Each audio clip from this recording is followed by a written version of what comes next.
जा रहे हैं लॉग्स के स्ट्रक्चरिंग के बारे में। हमें लॉग्स को स्ट्रक्चर्ड क्यों करना पड़ता है और क्यों उनकी आवश्यकता है। तो उनसे हमें प्रॉब्लम, अगर हमारे लॉग्स अनस्ट्रक्चर्ड होंगे तो हमें दिक्कत क्या आएगी, और अगर और उनको स्ट्रक्चर्ड कैसे बनाया जा सकता है। तो ये हमारे आज के टॉपिक है। तो अनस्ट्रक्चर्ड लॉग से मतलब है कि जो लॉग हमने लिखे हैं वो एक पैटर्न तो फॉलो करते हैं, but they are not very machine friendly. What do you mean by machine friendly? कि जो हमारी मशीन है उनको अच्छे से पार्स नहीं कर सकती, या उनसे कुछ इंसाइटफुल डेटा अगर हमें निकालना है तो उसमें थोड़ी दिक्कत होती है। तो जो बाय डिफ़ॉल्ट लॉग्स का फॉर्मेट होता है, अगर आप स्प्रिंग बूट में देखो तो वो हमें लॉग्स एक लाइन में दिखाई देते हैं, जहाँ पे ऐसा हो जाएगा कि यहाँ पे हमारे कुछ टाइम स्टैम्प्स होंगे, यहाँ पे वो किस थ्रेड ने जनरेट करा है ऐसा कुछ लिखा आ जाएगा, कि फिर वो किस क्लास से जनरेट हुआ है वो कुछ लिखा आ जाता है, और फिर वो और कुछ इन्फॉर्मेशन के साथ हमारा एक्चुअल मैसेज लिखा आ जाता है कि वो मैसेज है क्या। अच्छा, एक चीज़ तो ये, दूसरी चीज़, अगर कभी एरर आ जाए तो भी वो क्या करता है कि जैसे यहाँ पे लॉग लेवल भी होते हैं, जैसे इन्फो, वार्निंग, एरर। तो ये सारी चीजें तो होती हैं, लेकिन अगर हम देखें तो फिर यहाँ पे वो एरर छपना स्टार्ट हो जाता है, फिर नीचे उस एरर के बारे में कुछ इन्फॉर्मेशन होती है। तो ये ह्यूमन रीडेबिलिटी के लिए तो अच्छा है, लेकिन अगर हम इस लॉग एग्रीगेशन कर रहे हैं, कुछ उसे डेटा इनसाइटफुल इंफॉर्मेशन निकालना चाहते हैं, तो it is not good for machine to read. तो आज हम वही बात करेंगे कि अपने लॉग्स को हम मशीन फ्रेंडली कैसे बना सकते हैं। तो पहले देख लेते हैं इससे प्रॉब्लम क्या है और फिर इसका सॉल्यूशन देखेंगे। तो ये जैसे लास्ट टाइम हम बात कर रहे थे, तो ये हमारी एक एप्लीकेशन थी जिसको हमने रन करा था, और उसके लॉग्स हम भेज रहे थे डेटाडॉग पे।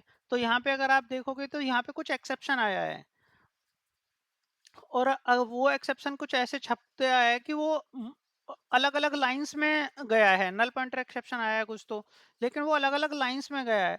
तो अगर किसी को डीबग करना हो या कुछ इससे कुछ डेटा कुछ इंसाइट निकालनी हो, तो इट इज वेरी हार्ड, क्योंकि मल्टी लाइन गया है, which is not a ideal way to do it.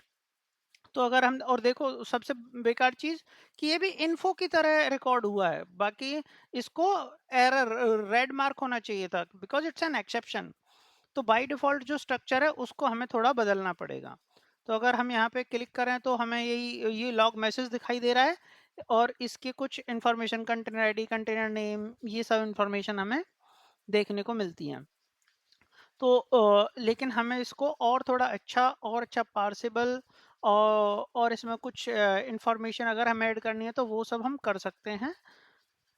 तो वो आज हम करने जा रहे हैं। तो उसके लिए एक चीज़ हम पहले से थोड़ा सा ग्राउंड वर्क कर लेते हैं, और फिर हम एक्चुअल टेक्नोलॉजी के ऊपर आएंगे कि जो हम इस्तेमाल करना चाहते हैं। तो ये जो ट्यूटोरियल है वो फोकस्ड है जावा लॉगिंग के ऊपर। It is more of developer intensive configuration, not for DevOps. तो जो डेवलपर्स हैं उनके काम के लिए है कि जावा में लॉगिंग कैसे करनी है। तो जावा में लॉगिंग करने के लिए कुछ स्टैंडर्ड्स हैं जो इंडस्ट्री वाइज फॉलो करे जाते हैं। तो एक चीज होती है SLF4J। अब हम ध्यान से पढ़ेंगे कि ये है क्या। SLF4J ये एक फसाड लेयर है, जो जिसकी इम्प्लीमेंटेशन बहुत सारे लॉगिंग फ्रेमवर्क्स ने दी हैं। तो उनमें से लॉगबैक एक है, log4j एक है, और log4j2 ये भी दूसरा है। तो ऐसे बहुत सारे फ्रेमवर्क्स हैं, और भी बहुत सारे फ्रेमवर्क्स हो सकते हैं कि जिन्होंने इसकी इम्प्लीमेंटेशन दी है। लेकिन आज जहाँ पे हम पढ़ने जा रहे हैं, और जिसका स्टैंडर्ड का तरीका जिसको काफ़ी अच्छा माना जाता है, वो है लॉग बैक। तो आज हम पढ़ने जा रहे हैं, वो लॉग बैक पढ़ने जा रहे हैं। तो एक्चुअली हमारा जो स्ट्रक्चर होगा कि हम अपना जो this is nothing but A specification है ना, और इसकी इम्प्लीमेंटेशन इन लोगों ने दी है। ये सभी क्या है इसकी इम्प्लीमेंटेशन। तो अगर मैं जावा spring boot micro service patterns की बात करूं, जावा प्लस स्प्रिंग बूट, तो इसमें क्या यूज होता है, इसमें वही जो आज हम पढ़ने जा रहे हैं, बाय डिफॉल्ट जो लाइब्रेरी ये यूज करता है, ये इसी कॉम्बिनेशन में यूज करता है, SLF4J प्लस लॉगबैक। तो बाय डिफॉल्ट कॉन्फ़िगरेशन कुछ स्प्रिंग बूट यूज करता है SLF4J के लिए, सॉरी लॉगबैक के लिए, लेकिन हम उन कॉन्फ़िगरेशंस को अपने लिए कुछ बदल देंगे, कुछ उसमें मॉडिफिकेशन करेंगे। तो हमारा जो एक हम फाइल बना देंगे जिसमें हम अपनी कॉन्फ़िगरेशन लिख देंगे, जिसका नाम होगा लॉगबैक हाइफन स्प्रिंग डॉट XML। तो इसका जो लॉग बैक का स्ट्रक्चर है उसका, उसमें हमें क्या क्या वैल्यू देनी पड़ती है और क्या क्या चीज़ें हम उसमें ऐड कर सकते हैं, वो उसके बारे में थोड़ी सी स्टडी कर लेते हैं। तो let's jump to our websites, जहाँ से हम बेसिकली पढ़ेंगे कि ये है क्या। तो लॉगिंग स्प्रिंग बूट में लॉगिंग कैसे होती है, इसके बारे में उन्होंने एक बहुत अच्छा पेज लिखा हुआ है ऑलरेडी, कि ये अगर आपने डिफ़ॉल्ट कॉन्फ़िगरेशन कौन कौन सी उसके उसने प्रोवाइड की हुई है, वही लॉग फोर जे पे और लॉग बैक की SLF4J अलग अलग इम्प्लीमेंटेशंस को। तो ये इनका डिफ़ॉल्ट लॉग फॉर्मेट है जो हम डिस्कस भी कर रहे थे, time stamp, log level, their PID and application and all this information। इसको हमें थोड़ा स्ट्रक्चर्ड करना है, इसे थोड़ा सा बेहतर करना है, जिससे हमारी मशीन इसको अच्छे से रीड कर पाए और उस पर अच्छा काम कर पाए। तो कुछ हैं, कुछ प्रॉपर्टीज जो हम डायरेक्ट अगर देना चाहते हैं तो एप्लीकेशन डॉट प्रॉपर्टी या YAML के थ्रू भी कर सकते हैं, but it is always better to have a separate logging dot logging hyphen spring XML logback hyphen spring dot XML file, जो जो हमारी सिर्फ लॉगिंग इंटेंसिव चीज़ों को रखेगी, अ, जिसमें हमने अपने कॉन्फ़िगरेशंस को राइट करना है। तो अगर आप यहाँ पे देखोगे तो इन्होंने ये कुछ-कुछ कॉन्फ़िगरेशन हमें दी हैं। अब यहाँ पे एक चीज़ है जो इन्होंने स्टार्ट करी है, स्ट्रक्चर्ड लॉगिंग। तो what do you mean bye structured logging, जो हम अभी बात कर रहे थे बस वही इन्होंने लिखा हुआ है। Structured logging is a technique where the log output is written in a well defined, often machine readable, that is very much important, often machine readable. तो हमें जो भी अपना स्ट्रक्चर बनाना है वो मशीन रीडेबल बनाना। हम आते हैं कौन कौन से फॉर्मेट हैं वो। Spring Boot supports structured logging and has support for the following JSON formats out of the box। तो यहाँ पे एक चीज हमें समझ में आई कि वेल स्ट्रक्चर्ड होना चाहिए, मशीन रीडेबल होना चाहिए, और मशीन रीडेबल में अगर हम कहीं पे हमारे लिए कोई नॉन चीज है, वो बहुत आसानी से जेसन है। तो क्योंकि जेसन स्ट्रक्चर है उस पर हम मशीन में क्वेरी कर सकते हैं, कुछ डेटा प्रोसेस करना चाहते हैं, उसको डीस्ट्रक्चर करना चाहते हैं, तो वो बहुत ही ईजी है और वेल सूटेड है। तो इन्होंने कुछ फॉर्मेट दिए हैं, इलास्टिक कॉमन स्कीमा, ECS, गैल्फ और लॉग स्टैस के। तो ये इन्होंने अगर हम देखें तो ये लॉग बैक और लॉग फोर जे दोनों की कॉन्फ़िगरेशन दी हुई है। तो अभी हम फोकस करेंगे लॉग बैक पे ही। तो हम कौन कौन से स्ट्रक्चर्ड फॉर्मेट इस्तेमाल कर सकते हैं वो उन्होंने हमें दिया हुआ है। ये अपेंडर क्या होता है, फाइल अपेंडर, ये इस पे हम आते हैं अभी। तो ये बेसिक स्ट्रक्चर है जो हमें फॉलो करना है। तो लॉग स्टैश का भी एक खुद का एक फॉर्मेट है, तो उसको भी हम डिफाइन करके देख सकते हैं और यूज करेंगे इवेंचुअली। तो अभी हमें कुछ टर्मिनोलॉजी इस्तेमाल में आई कि स्ट्रक्चर्ड लॉगिंग क्या है और SLF4J लॉग बैक, और फिर हम धीरे धीरे चीज़ों को समझेंगे। हम थोड़ा सा स्लो जाएंगे अंडरस्टैंडिंग के लिए, it's dev intensive task actually. Simple logging facade for Java, SLF4J, इसकी एक्रोनिम की तरह इसको हम रेफर कर रहे हैं। तो ये क्या है, it's a simple facade for abstraction for various logging frameworks. Example, ये बाय डिफॉल्ट जावा का जावा यूटिल लॉगिंग है, ये लॉग बैक है, लॉग फोर जे है, allowing the end user to plug the desired logging framework at development time। तो basically हम API SLF4J की use करेंगे, और बाद में अगर लॉगबैक से log4j या किसी में जाना है तो वो हमारे लिए काफी कन्वीनियंट हो जाएगा, क्योंकि हम एक फसाड लेयर इस्तेमाल कर रहे हैं।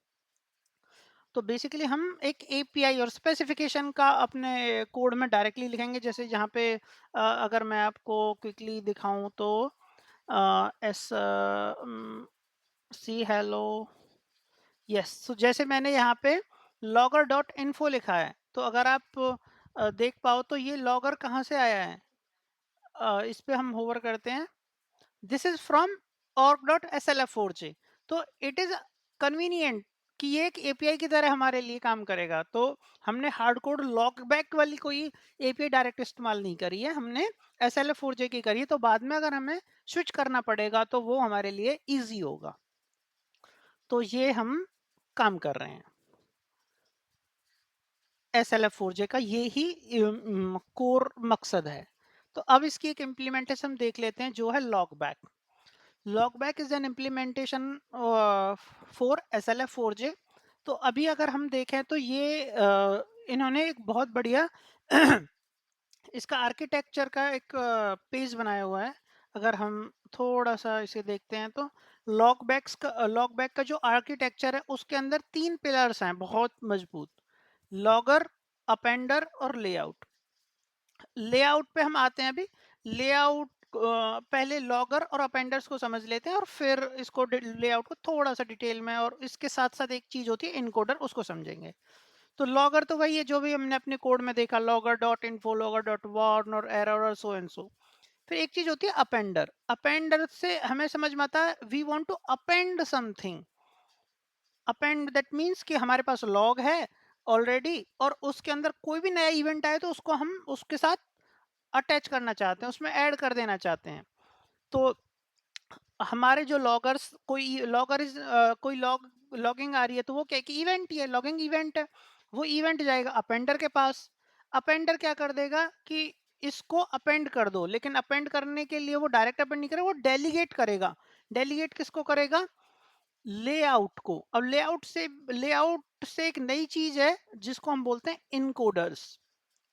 लेआउट यूज होते थे, अभी भी यूज होते हैं कुछ जगह पे। तो ये basically simple text based string format होते हैं, इनकोडर्स बाइनरी फॉर्मेट में होते हैं।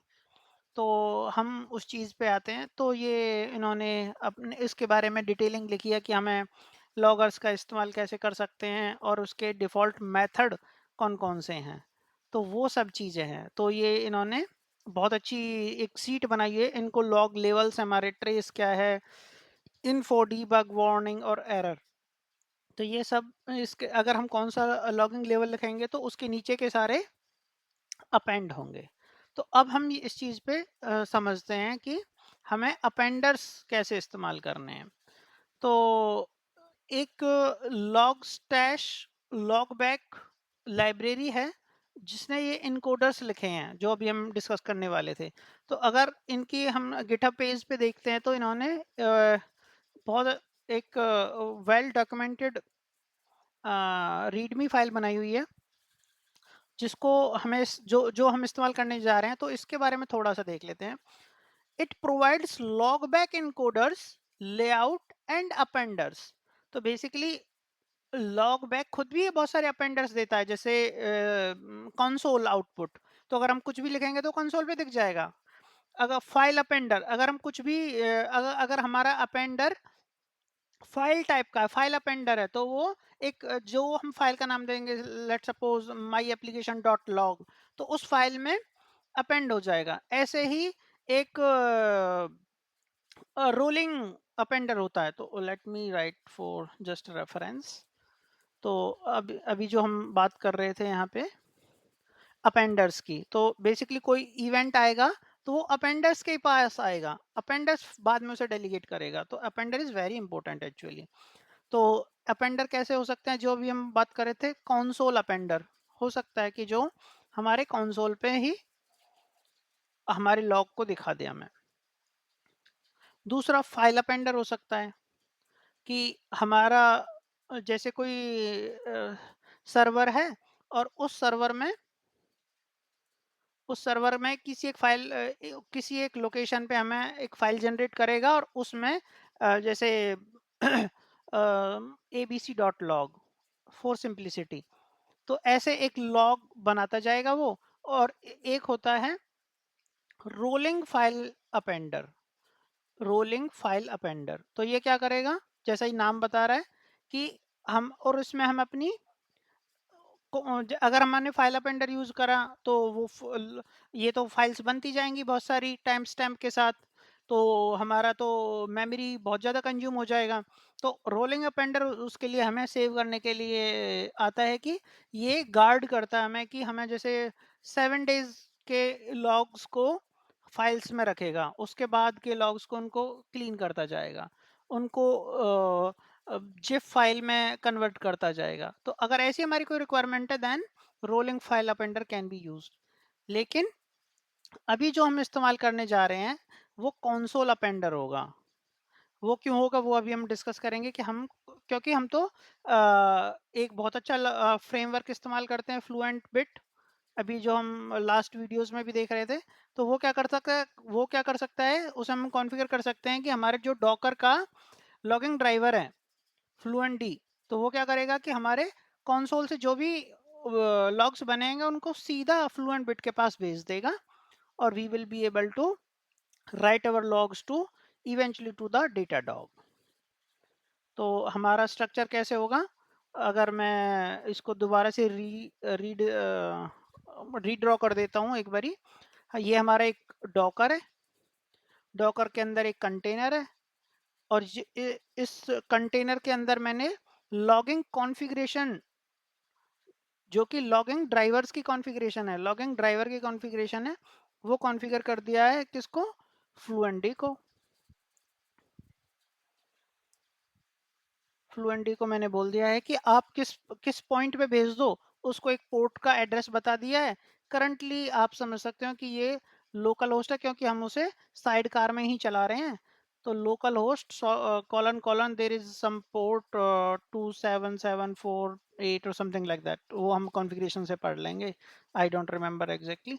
तो डॉकर का काम क्या है कि इस वाली सर्विस पे, इस वाले एंड पॉइंट, इस वाले पोर्ट पे आप ये हमारे लॉग्स को भेज दो, फॉरवर्ड कर दो। फिर हमने, आपको याद होगा लास्ट टाइम तो हमने फ्लुएंट बिट एक कंटेनर चलाया हुआ है साइड कार में, वो इस पोर्ट पे चलाया हुआ है, और इसके अंदर हमने कुछ कॉन्फ़िगरेशन लिखी थी, इनपुट इनपुट, और जिसमें हमने दिया हुआ है कि फॉरवर्ड कर दो इस पोर्ट पे, इस वाले पोर्ट पे जो भी आ रहा है हमारे पास, उसको फॉरवर्ड कर दो कहाँ पे, हमने कुछ आउटपुट प्लगइन सेट करे हुए थे, और उसमें कुछ नहीं, हमारा डेटा डॉग था। तो आई थिंक ये पाइपलाइन हमें क्लियर हो गई होगी। हमारा डॉकर का काम है फ्लुएंट डी ड्राइवर यूज करके इस वाले पोर्ट पे डेटा, हमारे लॉग्स को भेजना। अब ये फ्लुएंट बिट जो कंटेनर है, इसका काम है कि इस वाले पोर्ट पे, यानी जो हमने कॉन्फ़िगर कर रखा है, इस पे इनपुट पे कुछ भी आ रहा है उसको उठा के आउटपुट पे डाल दो। तो ये हमारा एक डायग्राम है। अब इवेंचुअली, अब हम जो बात कर रहे हैं, अब वो हम अपनी एप्लीकेशन इस कंटेनर के अंदर जाके बात कर रहे हैं कि कंटेनर जो लॉग जनरेट करे वो एक स्पेशल फॉर्मेट में, एक स्ट्रक्चर्ड फॉर्मेट में करे। क्योंकि हमने अपनी लास्ट वीडियोस में तो ये देख लिया था कि यहाँ से लेके ये वाली जर्नी तो हमने पूरी कंप्लीट करी हुई है ऑलरेडी। ये वाली जर्नी हमने कंप्लीट की हुई है। अभी हम फोकस कर रहे हैं विद इन कंटेनर हमारी जो जावा एप्लीकेशन रन कर रही है वो हमारे स्ट्रक्चर्ड स्लॉग जनरेट करे। ठीक है, ओके। तो अभी हम आ जाते हैं अपने जहाँ पे हम बात कर रहे थे अपने स्ट्रक्चर्स पे। तो अपेंडर्स हमें समझ आ गया। अब इनकोडर्स जो हम डिस्कस कर रहे थे इसके थ्रू, तो हमने लॉगबैक की कॉन्फ़िगरेशन में एक इनकोडर्स का इस्तेमाल करना है, अपेंडर्स का इस्तेमाल करना है to log JSON in other format supported by Jackson. तो जेसन में हम कर देंगे, दैट्स फाइन। तो it supports both logging event and access event, तो we are currently focusing on logging event only. तो हम अगर अगर देखें, originally return to support output in Logstash JSON format. तो स्टार्टिंग में जो ये इन्होंने लाइब्रेरी बनाई थी, ये लॉग स्टैश को सपोर्ट करने के लिए बनाई थी। अब आपको, अगर हमने लास्ट वीडियो में एक बार जिक्र भी करा था लॉग स्टैश का, Logstash is nothing but a जो ईएल के स्टैंडर्ड है लॉगिंग के लिए, उसको उसमें लॉग स्ट्रेस किबाना और इलास्टिक सर्च उसके बीच की बहुत इंपॉर्टेंट कड़ी है, जो लॉग्स को पुल करते हैं, जो जैसे जैसे पाइपलाइन बनाते हैं। तो इलास्टिक सर्च तो आपको पता है वो डेटा स्टोरेज के काम आता है, किबाना विजुअलाइजेशन के लिए। तो ये अब हमारा बैकबोन है जो इवेंचुअली लॉग्स को प्रोसेस करता है, उसको एक फॉर्मेट करता है। तो ये उसके लिए बनाया था, but has evolve into a highly configurable general purpose structured logging mechanism. तो इवेंचुअली लॉगस्टाइल्स के लिए बना था, लेकिन अब बहुत सारे इस लोग इस्तेमाल करते हैं फॉर देयर पर्पस। तो हम भी इस्तेमाल करना, हम ELK का स्टैक इस्तेमाल नहीं करते, लेकिन लॉगस्टाइल्स का इस्तेमाल कर सकते हैं, which is the very powerful feature of this library. तो हम अपने स्ट्रक्चर्स को, अगर इसके बारे में हम पढ़ना चाहते हैं, तो ये हम कैसे अपने प्रोजेक्ट्स में इंक्लूड कर सकते हैं, उसमें क्या कर सकते हैं, कौन से हमारे अपेंडर्स हैं, जैसे हम अभी डिस्कस कर ही रहे थे कि ये डिफरेंट डिफरेंट टाइप्स के अपेंडर्स हैं। मतलब ऐसे भी अपेंडर होते हैं कि हम डायरेक्टली पोस्टग्रेस में राइट करना चाहते हैं, लॉग्स कर सकते हैं, कि कहीं पे किसी फाइल में रिमोट में करना चाहते हैं वो कर सकते हैं SSL के through. But it is not a standard way of doing it, but there are availables. तो अब हम उसी चीज़ पे हम अपने पढ़ने जा रहे हैं कि ये लॉगिंग इवेंट में स्टैंडर्ड फील्ड्स खोलते हैं। MDC क्या होता है? ये बेसिकली कॉन्टेक्स्ट है जिसमें हम एक्स्ट्रा फील्ड कुछ ऐड करना चाहते हैं तो वो हम कर सकते हैं। तो वही चीज़ें मास्किंग कैसे कर सकते हैं, which is very powerful thing, और we can explore this if time permits. तो हमको अपने मैसेजेस को कस्टमाइज कैसे करना है वो सब हम देख सकते हैं। तो कंपोजिट इनकोडर ये एक इनका काफ़ी अच्छा इनकोडर है, और जो हाईली कॉन्फ़िगरेबल है, इसमें हम बहुत सारी अच्छी कॉन्फ़िगरेशन कर सकते हैं। तो हम इसका इस्तेमाल कर सकते हैं, क्योंकि अगर ये हमने इसका इस्तेमाल कर देंगे, which is standard way of doing it, तो हमारे सारे काम हो सकते हैं। तो if you want greater flexibility in the JSON format and data included in the logging event and access event, use so and so respectively. तो basically हम तो लॉगिंग इवेंट पे ही बात कर रहे हैं, तो हम ये वाला logging event composite Jason encoder ये इस्तेमाल करेंगे, और इसको एक अपेंडर में डाल देंगे, अपेंडर हमारा कंसोल हो जाएगा। तो we are good to go. These encoders slash layout, अब यहाँ पे वो बात आ रही है जो हम डिस्कस कर रहे थे, कि या तो इनकोडर्स कह लो, लेआउट कह लो, इवेंचुअली तो उसको डेटा को स्ट्रक्चर करने की बात है, एक फॉर्मेट करने की बात है। आर कंपोज टू वन और मोर जेसन प्रोवाइडर्स, तो ये प्रोवाइडर्स हैं, प्रोवाइडर्स पे भी हम आते हैं। ये क्या है? प्रोवाइडर्स क्या है कि जिसमें हम अपनी वो वैल्यू डालना चाहते हैं, टाइम स्टैम्प डालना चाहते हैं, स्टैक डालना चाहते हैं, या कुछ एक्स्ट्रा फील्ड ऐड करना चाहते हैं। तो वो वैल्यू कहाँ से आएगी, उसको प्रोवाइड कौन करेगा उस जेसन के अंदर की वैल्यू के फॉर्मेट में? वो चीज़ है। No provider are configured by default in the composite encoder layout, you must add that once you want. तो अगर मैं सिर्फ ये लाइन डाल दूं इनकोडर और सो एंड सो, प्रोवाइडर्स कुछ भी नहीं डालो तो कुछ भी लॉग नहीं होएगा। बहुत सारे जो ऑल और इनकोडर्स हैं उनमें सिर्फ एक लाइन डाल दो, वो इनकोड करके वो चला देंगे। लेकिन इसमें हमें प्रोवाइडर्स लिखने पड़ेंगे एक्सप्लिसिटली है कि हमें क्या क्या चाहिए, किस पैटर्न में चाहिए। और क्योंकि ये उस तरह से डिजाइन किया गया है, कॉन्फ़िगरेबल है, तो ये कुछ इसके कॉमन हमें इवेंट्स प्रोवाइडर्स दिए गए हैं, जैसे कॉन्टेक्स्ट, नेस्टेड फील्ड, अगर हमें कुछ एक्स्ट्रा ऐड करना है तो इसका पैटर्न, जो हम मैसेज का पैटर्न अपना लेआउट बताएंगे, तो किस थ्रेड ने बनाया है, उसका टाइम स्टैम्प, जो इवेंट हुआ है वो जनरेट किस टाइम पे हुआ है। तो अगर आप देखो तो फील्ड नेम एक यहाँ पे हर हर चीज हर एट्रीब्यूट के साथ, हर प्रोवाइडर के साथ एक फील्ड नेम लगा हुआ है। ये उस नेम को बदलने के लिए है। अगर सपोज करो मेरे को यहाँ पे at the rate time stamp की जगह सिर्फ लिखना चाहिए टाइम स्टैम्प, तो मैं एट द रेट हटा दूंगा अपनी उस वैल्यू में, तो सिर्फ वो आएगा। थ्रेड अंडर स्कोर नेम है, इसमें मैं सिर्फ थ्रेड लिख दूं तो उसमें थ्रेड लिखा आ जाएगा, बस इतना सा फर्क है। तो ये हमारे कुछ ये हैं स्पेसिफिक टू लॉगिंग इवेंट्स। कुछ argument, caller data very important. Like किस फी अगर इसका कुछ मेरे को पता चले कि किस कौन सी जगह से ये जो इवेंट जनरेट हुआ वो कहाँ से जनरेट हुआ है, किस मेथड ने कॉल करा है, किस फील्ड का नाम था, उसका लाइन नंबर क्या है, तो ये सारी इंफॉर्मेशन हमारी कॉलर डेटा से आएगी। लॉगर का नाम, लॉग वैल्यू, एमडीसी, ये सब हमारा, और ये मैसेज और रूट स्टैक ट्रेस, ये एक बहुत इंपॉर्टेंट चीज है। तो only if throwable message was log, तो कुछ एक्सेप्शन आया जो हम डिस्कस कर ही रहे थे, कुछ ऐसा एक्सेप्शन आया और वो इस तरह से स्प्रेड हुआ पड़ा है, तो ये इसको हमें समझना, उसको वो अच्छा नहीं है, मतलब वो उसमें मजा नहीं आएगा कि इतना लंबा एक मैसेज, एक ही एरर आ रहा है और हमारी सर्विस बहुत सारी है, तो उसमें ऐसे लॉग एरर एरर दिखते जाएंगे, कुछ समझ नहीं आएगा, उससे हम कुछ इन्फॉर्मेशन निकाल नहीं पाएंगे। तो दैट इज दैन इशू, तो उसको भी हम फिक्स करेंगे कैसे।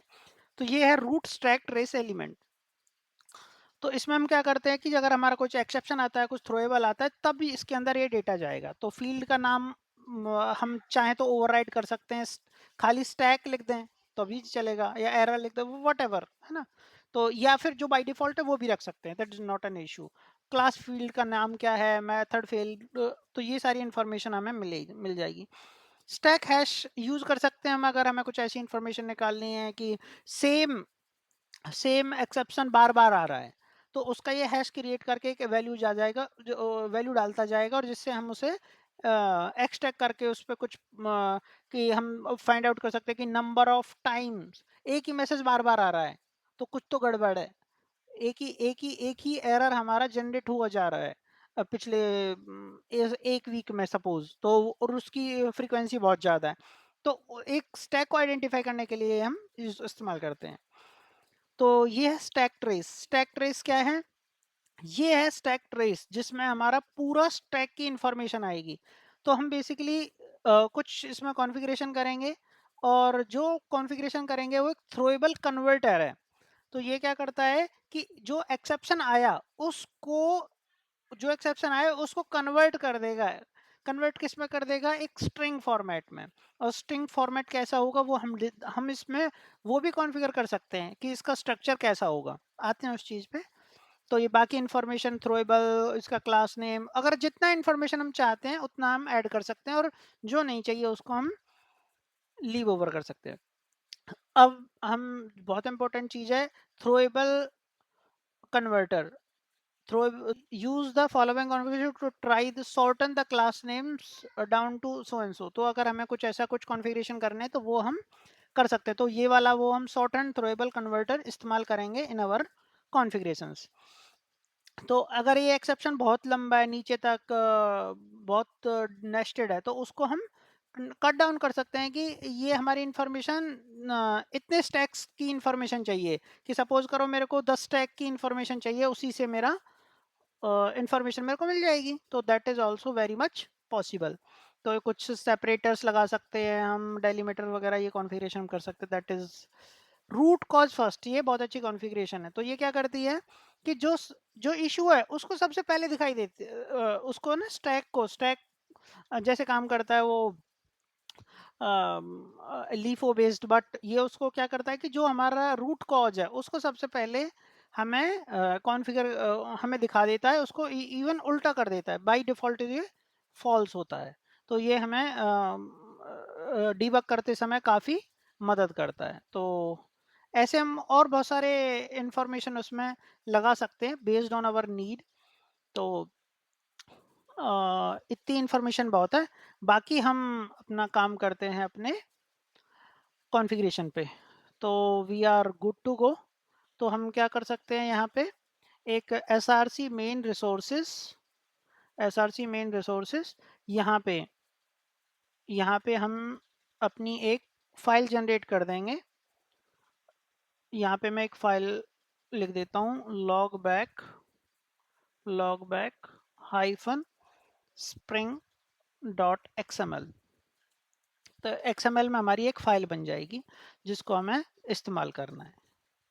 तो अगर ये जैसे हमारी कॉन्फ़िगरेशन होती है, तो जहाँ पे हमें कॉन्फ़िगरेशन देना है, उसका अपेंडर देना है, और कहाँ उसे स्टार्ट करना है, तो मैं इसी को स्टार्ट कर सकता हूँ सिंपली। ये लेगेसी, कैनिकल और ये अलग अलग इनके फॉर्मेट दिए हुए हैं, तो we can go with this, it is fine. तो ये हम कॉपी करेंगे और अपने जो हमारा इनकोडर है उसके अंदर जो हमारी फाइल है कॉन्फ़िगरेशन उसमें डाल देंगे। तो हम यहाँ पे गए, कुछ नहीं करा, ये सेव कर दिया। तो अब मैं इसको थोड़ा सा ये कर देता हूँ, let's cross it for now. Yes. तो हमने क्या करा है, लॉगिंग लेवल को हम इन्फो कर देते हैं कि हमारा जो रूट लेवल है वो इन्फो यानी इंफॉर्मेशन से हम इंफॉर्मेशन और उससे नीचे के सभी लॉग्स हैं हमारे, वो राइट हो जाएंगे। तो यहाँ पे हमारे कंसोल अपेंडर है, which is good actually. Now we need to put our encoder. तो यहाँ पे मैं एग्जांपल के लिए जो हम अभी देख रहे थे वो वाला इनकोडर इस्तेमाल कर लेते हैं हम। यहाँ से जो हम रेफर कर रहे थे अभी, logging event, logging event composite encoder, ये। तो इसमें से इसको कॉपी करा और इसको कॉपी करने के बाद यहाँ पे मैं पेस्ट कर दे रहा हूँ। अब ये मेरे कंपोजिट इस्तेमाल कर लिया, ये प्रोवाइडर्स कुछ लिख दिए। अगर इसमें भी मेरे को कुछ चेंजेस करने हैं तो वो मैं कर सकता हूँ, और वो हम करेंगे, वो हम अभी रिसेंटली करेंगे। तो इसको सिंपल कर देता हूँ मैं पहले, तो धीरे धीरे ये सारी इन्फॉर्मेशन हम डालेंगे। ये जैसे स्टैक ट्रेस का था, सॉर्ट एंड थ्रोएबल कन्वर्टर, तो इसने अगर आपने देखा हो तो इस कॉन्फ़िगरेशन को मैं देखूँ तो मैक्स डेप्थ थ्रोएबल, तो उसकी जो स्टैक की डेप्थ है वो मैक्सिमम 30 हम यहाँ पे ले रहे हैं, which is okay. Max length वो भी हम कॉन्फ़िगर कर सकते हैं, या क्लास नेम को छोटा, जैसे in dot co dot byte hub को जो कि I dot C dot B, ऐसा अगर हम कुछ करना चाहते हैं। अगर हमें कुछ एक्सेप्ट कुछ मैसेजेस को एक्सक्लूड करना है तो that is also very much possible, वो लेकिन वो हम नहीं करने वाले हैं, हम चाहते हैं कि वो लॉग हो जाए। इसको भी हमें रखने की ज़रूरत नहीं है। ये कमांड हमारी कॉन्फ़िगरेशन काम की है, रूट कॉज फर्स्ट ट्रू, तो हमारी जो रूट कॉज है वो सबसे पहले आए। और मैक्स लेंथ को भी हम हटा सकते हैं, हमारा depth is 30 which is not very big, so we can go with it. तो यहाँ पे हमारी इंफॉर्मेशन रेडी है फॉर स्टैक ट्रेस, ये हमारे स्टैक ट्रेस के लिए डेटा बन जाएगा। तो बाकी अगर मेरे को पैटर्न में कुछ बदलना है, कुछ करना है, तो वो मैं कर सकता हूँ, but will come to that. अगर हमें ज़रूरत पड़ेगी तो हम लगाएंगे, नहीं तो हटा देंगे। ये MDC है जैसे। अब हम देख रहे थे जो अपने कॉन्फ़िगरेशंस टाइम स्टैम्प के, तो कुछ नहीं करना मेरे को, प्रोवाइडर्स में गया, यहाँ पे ये लिख दिया टाइम स्टैम्प, बस ये लो, हो गया। ऐसे ही अगर मुझे कुछ और इन्फॉर्मेशन डालनी है, किस थ्रेड के साथ हुआ है वो लिखना है, वो लिख दिया मैंने, कौन सी थ्रेड ने ये हमारा प्रिंट करा है। तो ये बेसिकली इंफॉर्मेशन है जो हमें इस्तेमाल करनी है और जो हम करते हैं। Time zone UTC which is very good, कि हम अपना टाइम जोन को UTC डालें, कि जो हमारे लॉग हों वो UTC टाइम के अनुसार होते जाएं, और बाद में अगर हमने कुछ अपने तब्दीली करनी है तो वो भी हम कर सकते हैं। तो टाइम स्टैम्प हो गया, थ्रेड नेम, और अगर मुझे और कुछ इंफॉर्मेशन इसमें चाहिए तो वो भी मैं डाल सकता हूँ, जैसे पैटर्न, अगर हमें कुछ वैल्यूज़ में ऐड करनी है अपने ऑब्जेक्ट में। तो जैसे प्रोवाइडर्स आया argument caller data which is very important, तो अगर मेरे को कॉलर डेटा चाहिए कि जो ये वैल्यू आई है उसके अंदर इंफॉर्मेशन क्या क्या ऐड करनी है। Output data output from where the log was called, तो ये कुछ उसके फील्ड नेम हैं, ये उनके लाइन नंबर्स हैं, अगर मेरे को ऐड करने हैं तो वो मैं ऐड कर सकता हूँ, या उसमें कुछ चेंज करना चाहता हूँ तो वो मैं कर सकता हूँ। तो वो हम देख लेंगे, अगर हमें ज़रूरत होगी तो वो हम ऐड कर देंगे। तो caller data, logger name, very very important, कि जो हमारा लॉग कर रहा है वो कौन कर रहा है, लॉग लेवल, वेरी इंपॉर्टेंट। और MDC डाल दिया हमने, message raw message root stack trace element, इसको भी डाल देते हैं, विच इज़ गुड एक्चुअली। और ये हमारा मैसेज भी आएगा, मैसेज भी डाल देंगे हम।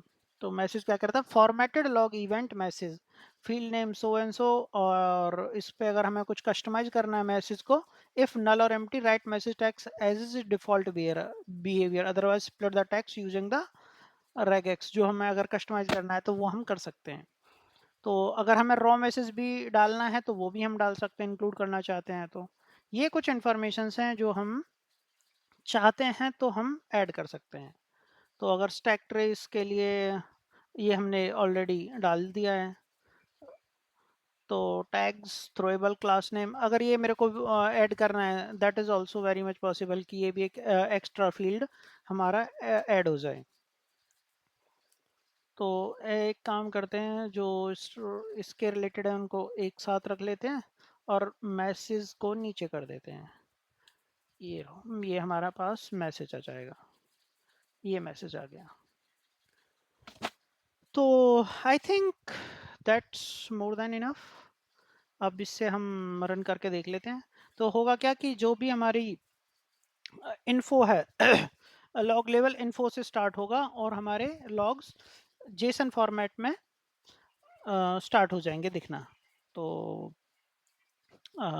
we can do one thing, we can directly deploy this stack in our Docker and see whether it's working or not. So I will open my Docker. uh, for simplicity only मैंने यहाँ पे build deploy dot S H एक file बनाई है जो कुछ नहीं करती, एमविन क्लीन इंस्टॉल चलाती है। उसके ऊपर डॉकर बिल्ड का इमेज बिल्ड कर देती है और डॉकर कंपोज को फायर कर देती है। डॉकर कंपोज में कुछ बहुत ज़्यादा चेंज ही नहीं है, जैसे हमारे लास्ट टाइम था सेम वैसे ही है कि हमने सर्विस रन करनी है, सैम्पल सर्विस, वो इस इमेज से जो कि उसके लोकल में मिल जाएगी। और उसके लॉगिंग कॉन्फ़िगरेशन जो हमने की हुई थी, ये वो वाला पोर्ट है जो हम डिस्कस कर रहे थे। तो ये लॉगिंग ड्राइवर इस वाले पोर्ट पे अपने लॉग्स भेज देगा। ये लॉग राउटर हमने इस्तेमाल किया हुआ। ये डेटा डॉग का ये अभी हम चाहे तो बंद कर सकते हैं, क्योंकि हमें अभी इसकी ज़रूरत नहीं। इसको मैट्रिक्स और ट्रेसेस के लिए जब हम एपीएम पढ़ेंगे तब इनेबल कर लेंगे, अदरवाइज हमारे लैपटॉप के रिसोर्सेज ख़त्म हो जाएंगे। लॉग राउटर में हम फ्लुएंट बिट और ये जो हम इस्तेमाल कर रहे थे अपना कंटेनर के लिए इस पोर्ट पे, तो अगर आप देख पाओ तो ये पोर्ट और ये पोर्ट सारे सेम है, क्योंकि यहाँ पे लॉग्स भेजेगा, इसको वो रीड कर लेगा। और it is on local host because we are setup we are having setup in our local machine only. और यहाँ पे हमारी वो कॉन्फ़िगरेशन फाइल है जो हम दिखा रहे थे आपको, रिलेटेड टू इनपुट आउटपुट, जो इस वाले एंड पॉइंट पे, इस वाले पोर्ट पे रीड करेगा और जो भी आएगा उसको डेटाडॉग के थ्रू दिस एपीआई की भेज देगा इन HTTPS mode through host and TLS enabled. So that is basic setup we have. Now we will open the terminal.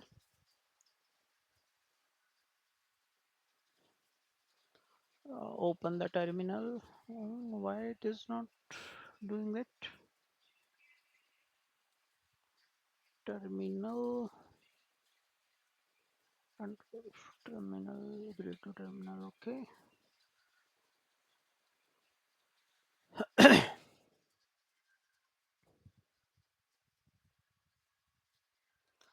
तो हम देखते हैं कि हमारी कोई सर्विस डॉकर मशीन अप है या नहीं। अभी हमारा डॉकर अप नहीं हुआ है, लो let's wait for some time.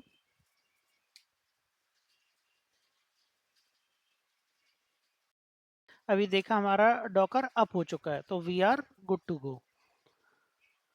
तो हम अपनी ये एक एस एच फाइल जो हमने बनाई थी build and deploy dot S H, वो रन कर देते हैं। तो ये हमारे प्रोजेक्ट्स को बिल्ड भी करेगी और साथ ही साथ हमारे डॉकर के अंदर डिप्लॉय भी कर देगी। तो let's wait till it's get uploaded, deployed to our Docker, and we will see, we will meet after it's get started. Just wait for 5 minutes. हमारे दोनों कंटेनर्स रन कर दिए, which is for our sample service and another for log router, which is actually sipping the logs, the Fluent bit one. So let's jump to our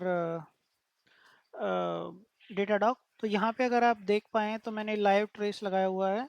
तो यहाँ से हमारा container, spring boot का container start हो गया और इसने हमारे लॉग्स डिस्प्ले करने स्टार्ट कर दिए। तो यहाँ पे अगर मैं देखूँ, यहाँ पे अगर जैसे मैं यहाँ पे स्लैश हेलो मैंने अभी हिट करा था एक एंड पॉइंट, तो ये क्या करेगा ये कुछ हमारे मैसेज जनरेट करेगा कि ये कुछ इवेंट हुआ है। तो यहाँ पे अगर मैंने जैसे ये करेगा ask to generate greet message, तो यहाँ पे अगर मैं इसको क्लिक करता हूँ तो it will give me the information कि ये पूरी डिटेल इसकी जो हमने जेसन स्ट्रक्चर बनाया है वो ही है ये इवेंचुअली। तो अगर आप देखो तो किस टाइम स्टैम्प पे हुआ है, क्लास का नाम क्या था, हेलो कंट्रोलर था, उसके किस लाइन नंबर से जनरेट हुआ, उस मेथड का नाम क्या था, उस कंटेनर की आईडी क्या है जिस कंटेनर से ये जनरेट हुआ, क्योंकि मल्टीपल कंटेनर्स रन कर सकते हैं एक सर्विस के। उस कंटेनर का नाम क्या है, होस्ट नेम क्या है, ये पूरी इंफॉर्मेशन हमारे को मिल जाएगी। तो ये हमारा इवेंचुअली जो ओरिजिनल मैसेज है वो भी हम देख सकते हैं यहाँ पे। अगर इसके अंदर नेक्स्ट देखूँ तो अभी अगर आपको दिखाई दे तो ये हेलो सर्विस है।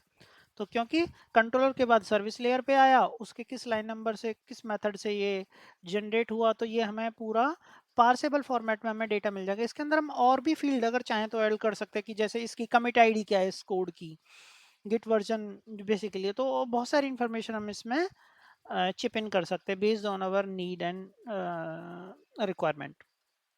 तो दूसरा हम देखते हैं जो इवेंचुअली जहाँ से हम स्टार्ट हुए थे, कि अगर मेरे को यहाँ पे ये एंड पॉइंट एक मैंने बनाया था related to error, to throw error और something, I need to check throw error, yes. तो यहाँ पे एक थ्रो एरर हमें एक मैंने रेज करा है एंड पॉइंट, जिसके बाद यहाँ पे एक मैसेज आएगा कि if you can see that now it's in red color, that it's an error, it's not a simply information. So it is saying some error has occurred, now it is very meaningful to see what we have configured. तो ये सारी information जो हमें different logs में दिख रही थी, which is was not a good idea, क्योंकि एक मैसेज के जो एरर जनरेट होंगे वो एक ही इवेंट के थ्रू आने चाहिए। तो ये हमें वहाँ से पता चला कि हेलो कंट्रोलर के किस लाइन नंबर पे हमारा मेथड थ्रो हुआ, तो जिस जिस मेथड से हमने इसको कॉल करा था थ्रो एरर मेथड से, और उसके नल पॉइंटर एक्सेप्शन आया है क्योंकि उसको कुछ वैल्यू हमने ऐसा मैसेज रेज करा कि कुछ वैल्यू नल थी और वहाँ से वो it should not be required, it should be not null, require not null, तो वो उसने मैसेज थ्रो कर दिया और इसकी हम पूरी डिटेलिंग देख सकते हैं। तो that was our intention to club the messages. So यहाँ पे हम देख सकते हैं इसके मैसेज भी हैं जो स्प्रिंग ने हमें लॉक करके दिए हैं, तो इसकी पूरी डिटेलिंग हमें स्टैक ट्रेस के हैंडलर की वो भी मिल जाएगी। So that is total idea to structure our logs. So eventually it is same, not much difference, but वही हमारा उद्देश्य भी था कि हमारे जो लॉग्स हैं वो स्ट्रक्चर्ड आए उनका, हम बाद में अगर कुछ उस पर प्रोसेस करना चाहें, कुछ रूल्स लगाना चाहें, कुछ अलर्टिंग करना चाहें, तो that is very much possible with this approach. So thank you. We will come up with a video on metrics and on traces as well for end-to-end application performance monitoring APM enabled with Datadog. So stay tuned. Thank you. Bye.